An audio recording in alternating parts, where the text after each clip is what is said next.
bonjour à tous, nous sommes dimanche 29 mars, ça fait 2 semaines de confinement bientôt. D'abord, j'aimerais dire à nouveau bravo aux soignants. Des témoignages nous reviennent vraiment de générosité extraordinaire. Nous voyons aussi tous ceux qui travaillent pour les services généraux, dans les magasins aussi pour nous accueillir. Donc merci à vous tous. Bien sûr, nos pensées, nos prières viennent pour les défunts de cette maladie, pour les malades qui attendent un traitement, qui sont parfois gravement atteints, et puis pour les familles qui vivent soit le deuil, soit l'accompagnement d'un malade, souvent à distance d'ailleurs. Alors nous sommes tous confinés, nous laissons bien sûr des gens seuls dans les EHPAD, dans les maisons individuelles.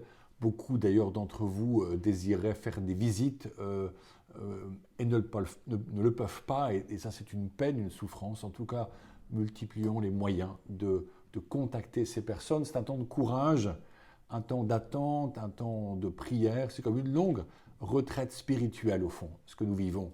Alors justement, il y a beaucoup de propositions spirituelles qui sont notamment sur Radio Grand Ciel, avec la messe à 8h20 le matin en semaine, un message spirituel que j'aimais, donc qu'on peut écouter à 13h10, le chapelet à 15h30.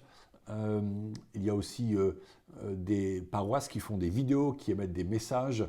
Et puis, nous avons maintenant, depuis ce dimanche, la messe à la cathédrale avec Chartres.live, messe en direct, mais aussi en podcast depuis ce lieu que nous aimons tous.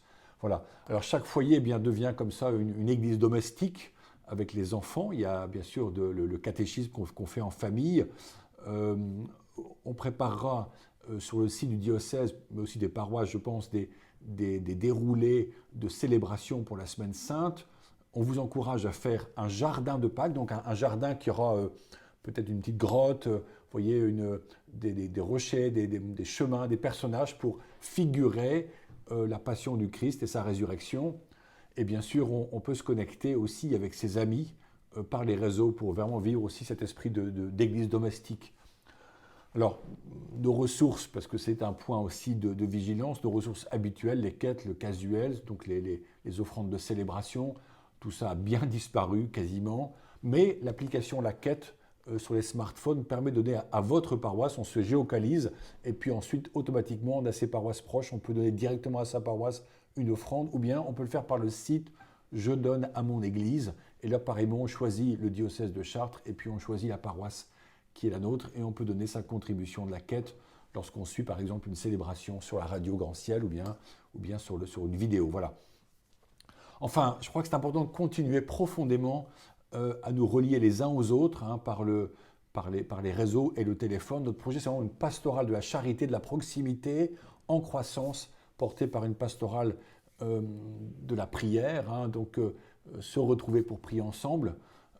Je ne doute pas que ce temps qui est tout à fait particulier débouchera sur plus de liens entre nous, pour un renouveau spirituel chez beaucoup de familles, beaucoup de personnes aussi individuelles. Donc j'ai bon espoir aussi qu'il y aura des fruits à tout ça. C'est un temps difficile, bien sûr, mais nous le vivons avec l'espérance que donne la foi. Donc bon courage, à très bientôt pour un autre message. Au revoir.